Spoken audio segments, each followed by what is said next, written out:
Today is officially our rest day. We're taking a bit of a break from cycling across America, and as promised, here's a video about my bike. This is a bonus video, and we're really tired, so bear with me. We're in just in a car park. It's a nice car park though, there's like palm trees and stuff. So this is my Scott Addict Gravel. This is a size small carbon frame set, gravel specific, but without gravel tyres on, because we're not riding any gravel. The reason I'm riding this frame is because it has a slightly more relaxed geometry compared to the foil, which I have at home, and it has a few more mounting options as well, which I'll cover in a second. Wheels are Parcours Altas, gravel specific wheels, super wide internal diameter with road tyres on, 28mm Hutchinson Fusion 5s. Group set is a SRAM Eagle mix. This is a mullet style group set, so one by on the front, but a massive mountain bike cassette. Cassette is a 10-52, exactly the same as what's on Justin's bike. We've done that on purpose, and a 46 tooth front chainring. It's all E-tap, so it works wirelessly. We have spare batteries with us. Handlebars and seat post are both Synchro, so the sister company to Scott. The seat post is Aero, fits this frame. The handlebars are one piece bar and stem, 40cm bars with a little bit of flare, so I think they're 42 on the drops. Saddle is a Selle Italia Boost SLR. This is the carbon railed version, and I think that's it for the actual bike. Now, there's loads of stuff strapped to it. Justin, I need your help because I can't remember where any of the stuff is. I'm here. Your hand bike, you're just carrying your wheelchair on the back. People will have seen that in previous episodes, which means I'm carrying most of the rest of the stuff. I still have some spare tyres, some spare inner tubes, and a jacket, and a camelback, and a water bottle filled with Gatorade. Which will forever taste of Gatorade. The water bottle still tastes like Gatorade, yes. So we needed to carry as much stuff on my bike as possible, which means Tailfin rear rack. The Tailfin rack is basically two carbon struts that attach to the through axle of the bike and then to the seat post. This makes it really, really stable and it doesn't move around very much at all. On the top, we have the Tailfin Aero Pack, which is a singular bag. I think it's about 20 litres of capacity. And then I've gone for both panniers on the sides as well. Each of those is an additional 20 litres of capacity. All three of those bags have a maximum weight limit of 10 kilograms. What's inside that one? The one chip challenge. Inside of the pannier on the right hand side of my bike, we have a one chip challenge, which is a super spicy one tortilla chip. Not that useful for riding. Also, I have all my editing equipment, so I've got this camera, some cables, a bag. Like, it takes up a lot of space. I believe the Germans call it Cabelsalat. Ich spreche ein bisschen Deutsch. Top bag up here, we have a puffer down jacket, my normal pair of shoes, which I'm currently wearing, and then a bag of normal clothes. Not very many, but a few t-shirts, a spare pair of pants, and some socks. We're really traveling light. Apparently you go commando with bib shorts. I did not know this. Did you know that? But I don't wear bib shorts.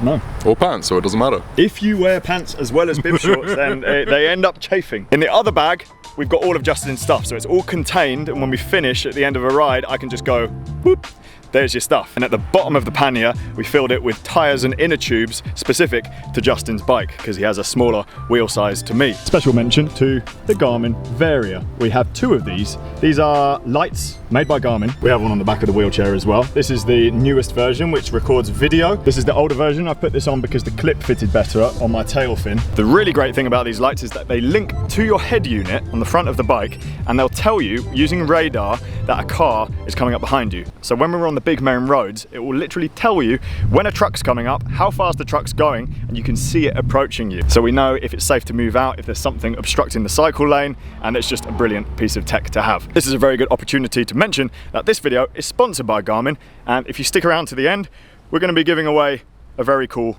piece of tech. Other really important stuff that we have on here is a Star-Spangled Banner, which keeps us safe. This was a smart move. You may have also noticed that we have an orange ski strap here holding on a piece of gaffer tape because it won't fit in any of the other bags. Why do we have gaffer tape, Justin? For alligators. Francis? Oh no, that's in case my carbon bike implodes. No, sorry, explodes. If it implodes, then I'm in trouble and I can't fix it. If it explodes, I can fix it with the gaffer tape. I hope I got that the right way round. They did tell me before I came out, but I can't really remember. Moving up to the middle of the bike, we have first a Silka pump. Tatico. Yeah, the Tatico. So I had two of these. I had the gravel one and the non-gravel one. I've taken the non-gravel one. You can get some serious pressure out of this thing. I've been pumping up my tires every couple of days with it. It's just so well made, like everything from Silka. Bags in the middle of the bike are both prototype, not available for purchase yet, from Tailfin. So we've got a full frame bag, triangle shaped. This fastens on with 4 straps to the frame, super secure. It's got a few different zips in it, and I've filled this bag pretty much fully with tires and inner tubes for my bike. Other things in here, mini can of GT85 for cleaning purposes. In the bottom bit, you know, I can't actually remember what I've put in here. Tyre sealant, that's another thing I forgot to mention.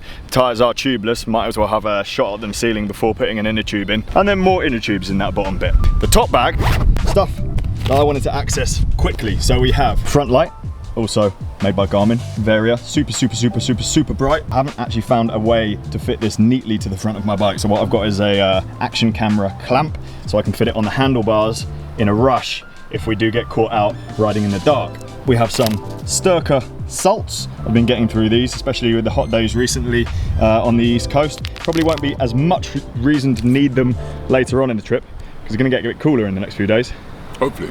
Cycling cap, Insta360 on a selfie stick, so I can like put it in the sky and pretend it's a drone. And also in there, some fluffy gloves. Have definitely not been needed yet. Power pedals, we've got Garmin Rallies. These are the off-road version, so I can use my off-road shoes. They measure your power. I haven't been looking at my power, but it is actually quite nice to look at afterwards. When we do hit some bigger climbs, it'll probably be a brilliant thing to use for pacing as well, because you can see exactly how hard you're pushing and not go too hard. Because if you go too hard, you run out of food, you're in trouble. So far, we've been doing pretty much all of this ride on feel. Like, we are recording heart rate with our watches. This is a Garmin Fenix 7. You have a Garmin Fenix 6. So they give you heart rate, HRV, bunch of other stats. But on the whole, we didn't really know what to expect. We haven't done a ride like this together in this setup for this long.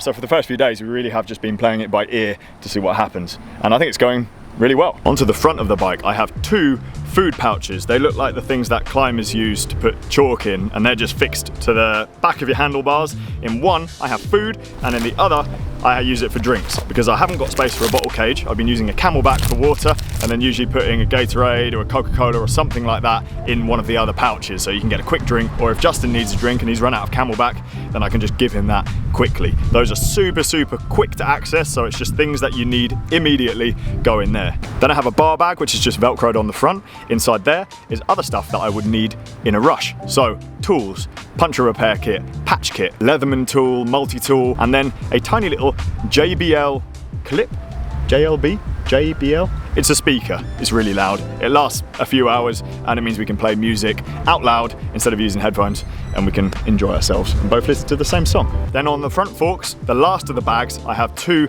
Tailfin 3 litre, so this is the bigger size, V-mount packs. The V-mount packs that Tailfin make, they're the same fittings that they have on these prototype bags. They're basically a rubber strap that can fix anywhere on your bike. I've mounted these to my forks. I just have clothes, a little bit of cycling kit, and a few normal clothes in both of them. So they're not very heavy, but they're like high capacity items. Finally, to finish things off, K-edge mount on the synchronized handlebars with a Garmin 1040 Solar, which is the newest and highest capacity battery Garmin head unit that they do. This is the new one, which uses solar power to charge while you're riding. Here is a brilliant feature. From the home screen, Connect IQ, Komoot, which is the app we've been using to plan all of our routes. It actually has an app you can run on the head unit. And then you have all of the rides we've planned ready to select without using your phone. Really nice, because when you roll up to start your ride, you can just grab this, press yes. We are in the future. So to end this video, a massive thanks to Garmin for making this trip a hell of a lot easier. If you want to win one of these, a Garmin 1040 Solar, I can post you one. All you got to do to be in with a chance of winning is going to be commenting underneath this video and tell me why you'd like to win one. One winner will be chosen in the next couple of weeks, and then when I get home from this trip, so bear in mind that will be end of January, I will post it out. Thank you for watching. I hope you enjoyed this bonus episode of Cycling Across the USA. Stay tuned tomorrow when we'll be back on the road again. You feeling rested? A little bit, yeah. A little bit.